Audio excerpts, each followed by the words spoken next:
Takže príjemný dobrý deň. Moje meno je Lucia Hrnčarová, som študentkou doktorandského štúdia na stavebnej fakulte v rámci Slovenskej technickej univerzity v Bratislave a témou mojej prezentácie je tepelná energia odpadových vôd, kde sa zameriam hlavne na sprchové výmenníky tepla. Prečo práve odpadové teplo z kanalizácie? Je to práve preto, že vidíme veľký energetický potenciál v odpadovej vode a to práve vďaka jej teplote, ktorá vo vonkajšej kanalizácii môže dosahovať od 10 až do 25 stupňov Celzia a vo vnútornej kanalizácii vie dosiahnuť v niektorých prípadoch až 60 stupňov Celzia. Rekuperovať odpadové teplo je možné za jedným zariaďovacím predmetom, za skupinou zariaďovacích predmetov, v stokovej sieti a takisto aj v čistiarni odpadových vôd. Avšak v našom dnešnom prípade sa zameriame práve na vnútornú kanalizáciu, to znamená využitie odpadového tepla za zariaďovacím predmetom priamo po jej produkcii. Prenos tepelnej energie je možný práve vďaka vhodnému návrhu zariadenia a to je v našom prípade výmenník tepla. K prenosu dochádza tak, že z odpadovej vody sa na teplonosnú látku prenáša teplo. Teplonosná látka býva spravidla studená voda a tieto dve látky, čiže odpadová voda a teplonosná látka studená voda, neprichádzajú do priameho kontaktu, čiže k prenosu dochádza či už cez stenu potrubia alebo cez teplovýmennú plochu. Pri návrhu týchto zariadení je veľmi dôkladná analýza priestorových možností a to práve z toho dôvodu, že v prípade, ak ide o horizontálne potrubia, tak nám odpadová voda prúdi po dne a ak ide o vertikálne potrubia, tak odpadová voda prúdi po vnútornom obvode potrubia. Práve podľa toho, ako nám prúdi odpadová voda, je nevyhnutné návrh výmenníka tepla tomu aj prispôsobiť. Okrem tohto nám na návrh vplýva aj konštrukcia potrubia, existujúci stav potrubia, prietok odpadovej vody, ale aj jeho teplota. Na tomto grafe môžeme vidieť priemernú produkciu vody v domácnostiach. Pre nás v rámci odpadového tepla je najatraktívnejší a najekonomickejší práve zdroj odpadovej vody sivá odpadová voda. Najviac je možné využívať odpadovú vodu z umývania riadu, osobnej hygieny, kúpania, sprchovania a prania. A ako vlastne môžeme vidieť z grafu, tak to tvorí takmer až 50% celkovej spotreby vody v domácnosti. Prečo je rekuperácia odpadového tepla v rodinných dôvodoch správne riešenie? Je to práve preto, že v dnešnej dobe sa kladie veľmi veľký dôraz na znižovanie energetickej náročnosti budov, a to hlavne zlepšovaním tepelnotechnických vlastností budov a návrhom obnoviteľných zdrojov energie, avšak neklesá potreba energie na prípravu teplej vody. Riešením by mohlo byť práve využitie pôvodne nevyužitého energetického potenciálu vypúšťanej odpadovej vody, a to napríklad za sprchou, pretože sprcha je najväčší odberateľ teplej vody v domácnosti. Výmenník tepla v sprche môžeme teda umiestniť pod sprchu. Princíp spočíva v tom, že do výmenníka tepla je privádzaná studená voda, ktorá je ohrievaná odpadovou vodou zo sprchy a následne prúdi do termostatickej zmiešavacej batérie.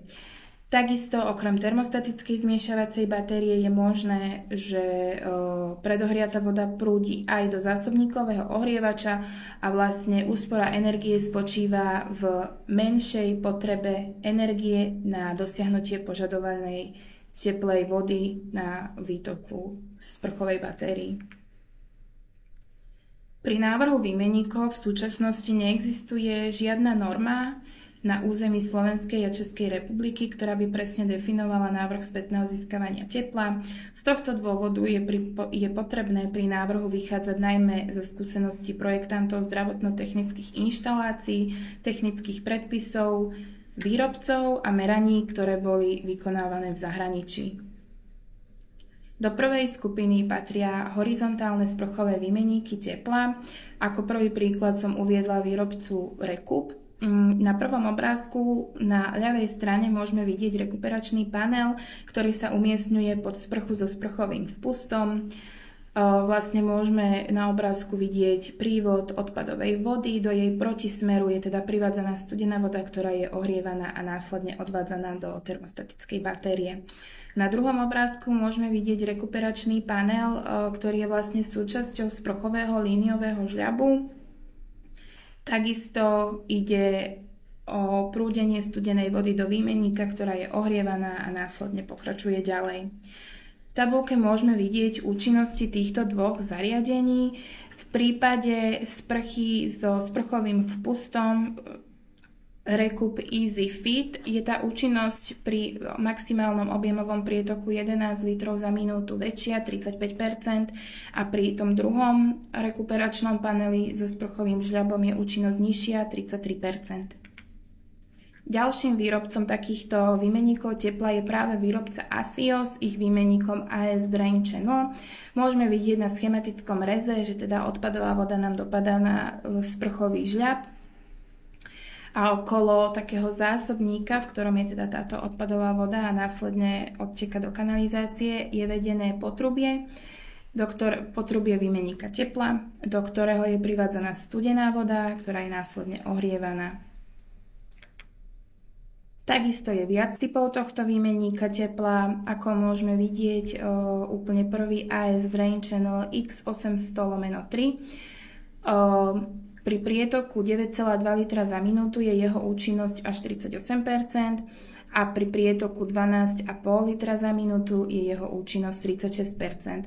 Čím je toto zariadenie väčšie, tým aj jeho účinnosť stúpa, tak ako môžeme vidieť pri tom poslednom type, a to je AS Drain Channel X2.2. Tam je účinnosť pri prietoku 9,2 litra za minútu až v hodnote 57% a pri prietoku 12,5 litra za minútu 56%. Výhodou týchto zariadení, konkrétne výrobcu ASIO, ich výmenníka tepla AS Drain Channel, je práve ľahké čistenie vďaka jednoduchému rozobratiu, takisto inštalácia v rámci jedného podlažia, takisto aj to, že výmenník tepla je priamo zabudovaný v sprchovom žľabe a toto riešenie je vhodné nielen pre novostavby, ale aj pre rekonštrukcie. Nevýhodou je práve spomínaná potrebná údržba, nakoľko s usadzaním nečistôt nám klesá o niečo málo aj účinnosť. A ďalšou nevýhodou je aj menej skúseností z praxe a realizácie, nakoľko na území Slovenskej a Českej republiky nie je veľa takýchto realizácií. Úspora energie pri aplikovaní výmenníka AS Drain Channel. Na ľavej strane môžeme vidieť jeden vzorový typ výmenníka tepla, kde vlastne ročne spotrebujeme 127 400 litrov teplej vody na sprchovanie. Uvažujeme s relatívnou úsporou 29%, ktorá nám ročne dokáže usporiť za plyn až 4800 českých korún a za elektrínu 7600 českých korún. V časovom horizonte 25 rokov preto, lebo uvažujeme s prevádzkou tohto zariadenia 25 rokov, vieme za plyn ušetriť až 182 200 českých korún a za elektrínu 286 700 českých korún.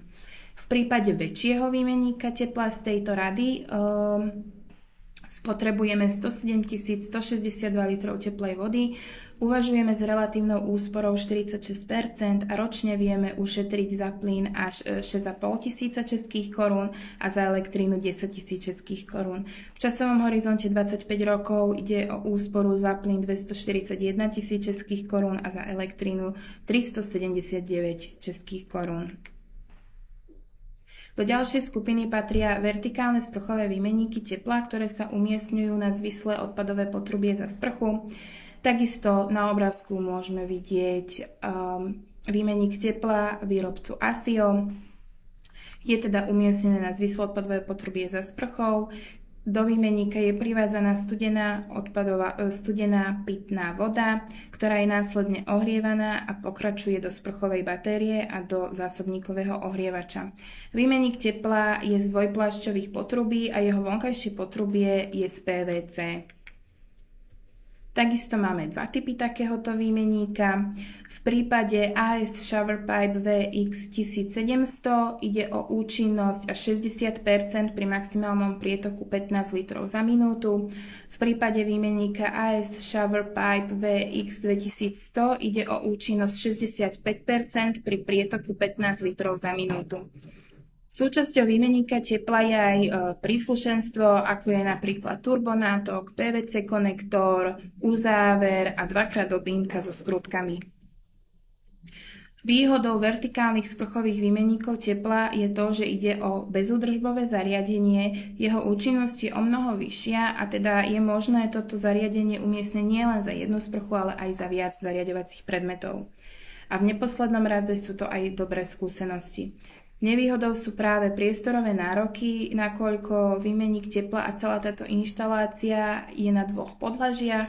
Potrubie studenej vody, ktoré je privádzané do výmenníka tepla, sa nachádza o poschodie nižšie a tým pádom je vlastne menej vhodný na rekonštrukcie, odporúča sa hlavne pri novostavbách. Úspora energie pri aplikovaní AS Shower Pipe VX, v tomto prípade pri type VX 1700 spotrebujeme 145 600 litrov teplej vody s relatívnou úsporou 24%, vieme ročne ušetriť za plyn 4500 českých korún a za elektrínu 7000 českých korún. V časovom horizonte 25 rokov ide o úsporu za plyn až 170 000 českých korún a za elektrínu 267 000 českých korún. V prípade typu VX 2100 spotrebujeme 80 370 litrov teplej vody, uvažujeme s relatívnou úsporou 52% a ročne vieme ušetriť za plyn 5500 českých korún a za elektrínu 8500 českých korún. V časovom horizonte 25 rokov ide až o úsporu za plyn 206 000 českých korún a za elektrínu 324 českých korún. Na záver mi dovolte skonštatovať, že návrh výmenníkov tepla je veľmi ekologická a vlastne efektívna príprava teplej vody na sprchovanie v domácnostiach. Toto riešenie je vhodné nielen pri novostavbách, ale v niektorých prípadoch aj pri rekonštrukciách kúpeľní. Technické riešenie, teda výmenník tepla, vieme prispôsobiť rôznym priestorovým podmienkam, a to práve preto, lebo máme aj horizontálne, aj vertikálne výmenníky tepla. Ide takmer o bezúdržbové zariadenie, je tam malá pravdepodobnosť reklamácie alebo porúch, keďže ide o pasívny prvok a pri návrhu týchto zariadení môžeme uvažovať s menším zásobníkom teplej vody alebo s nižším príkonom prietokového ohrievača. Ako som spomínala na slajdoch s vyčíslenou úsporou, je tam aj návratnosť, pretože po pár rokoch sa vie toto zariadenie vlastne samo zaplatiť a znížime potrebu teplej vody až o 50%.